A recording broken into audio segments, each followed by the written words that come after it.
Hey everyone, welcome to another episode of The Extra Mile with Whitewater Freight. I am Bill, that is still my dog Cat, and we are still here to have a good time. Or something like that, I don't know. We're going to get catchphrase, we're going to get editing, we're going to get all sorts of fun stuff at some point in time. But this episode is going to be an interesting episode, I think. This episode, we're going to talk about stories yet again. We talked about stories a couple episodes ago, and I will probably continue to talk about stories all through my life because of the impact that they have. But this episode, I wanted to talk about a movie, one of my favorite movies, called Stranger Than Fiction. And so if you haven't seen it, you can check out now and go watch it and come back. Or if you're like, hey, this movie's 16 years old, I don't care about spoilers, like, let's go. So here we go. You've had your warning. Spoilers. So, movie is about an IRS agent starring Will Ferrell. It's also got Emma Thompson, Dustin Hoffman, Queen Latifah, Toby Hale, and Maggie Gyllenhaal. I mean, it's a great cast, and it's a very amazing movie. So it stars Harold Crick. It centers around this guy, Harold Crick, and he's an IRS agent, and he is living no life. He has nothing. He has nothing. The only thing he has in his life is his routine. He does everything the exact same way every single day, and he doesn't really have any sort of life other than this routine that he's created. He can't differentiate the days from one day to the next except for the calendar. That's about it.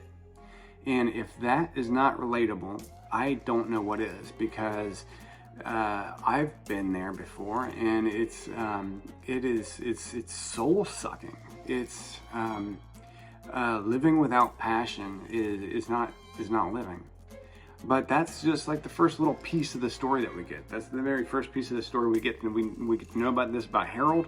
Like, here's this man, and this is his routine, and all of a sudden it is going to be disrupted completely because he goes to audit this woman, Maggie Gyllenhaal. She owns a bakery, and she's fiery, and they have these back and forth moments as he's auditing her, and he is just falling for her. He is just like, this woman is amazing. And he feels alive. He's like, oh my gosh, this is it. And then all of a sudden he hears this narrator says, and little did he know that this seemingly small task was going to lead to his ultimate demise. And he's like, whoa, pump the brakes, pump the brakes. We need to stop here. What do you mean my ultimate demise? I mean, I need to know what's going on here. I mean, he's very worried. I mean, he is, if you could even imagine yourself in this situation, I mean, that would be completely unnerving. And so he goes to a therapist. Therapist is like, you're schizophrenic. He's like, no, I'm not. Yes, you are. No, I'm not. Yes, you are. And it's actually another person he's talking to, so he's not. And he's like, so what would you do? What would you recommend somebody? Well, I'd recommend you get on medication. Well, no, something else. Well, go see somebody that knows about literature if you feel like you're being narrated. So he goes and sees Dustin Hoffman. Dustin Hoffman is this college professor, teaches courses on literature. And Dustin Hoffman blows him off, says, you're crazy. Until he's getting ready to leave, and he's like, oh, she said, little did he know. And Dustin Hoffman's ears perk up. He's like, I have taught entire classes on little did he know because it shows third-party omniscience. Let's talk. Now you got my attention. And so Dustin Hoffman, two types of stories. You're either going to be in a comedy or tragedy. Comedy or tragedy. So Will Ferrell, he goes in and he starts taking track of these things. He's like, okay, I'm thinking a tragedy. I might be in a comedy. She laughed today. And she yelled at me today. I'm in a tragedy. And I made her smile today. Might be a comedy. And he keeps going through these things. And ultimately, Dustin Hoffman gets to the point where he says, okay, you need to just live your life. And he's like, how can I live my life? How can I live my life if I know my life is going to end? dramatic pause. Because if that's not relatable, I have absolutely been there before. I'm somebody that suffers with anxiety attacks and panic attacks, and I can tell you, wow, how can I live if this is hanging over me? And Dustin Hoffman has some great advice for him, and talks about pancakes, and he doesn't understand, and he's like, well, what does that have to do with pancakes? And Dustin Hoffman says something like, you're misunderstanding exactly how good some pancakes can be. So he finally accepts and just kind of gives in, and he says, okay, if this is going to happen to me, if this event is going to happen to me that I have no control over, then I'm going to do the things that I want to do. I'm going to go out and buy this guitar. I've always wanted to learn to play guitar. I'm going to go out and buy this guitar. I am going to get my friend, or this guy that I've known at work that I've never developed a friendship with, but I've always wanted to. I'm going to get him a trip to space camp because I know he's always wanted to go. I'm going to bring kindness into the world. And this woman that I've met, I am going to court her. I'm going to spend time with her. I'm going to be with her, and I'm going to watch movies with her, and I'm going to laugh with her. I'm going to do all of these things. I am going to live. Like, wow, that is amazing.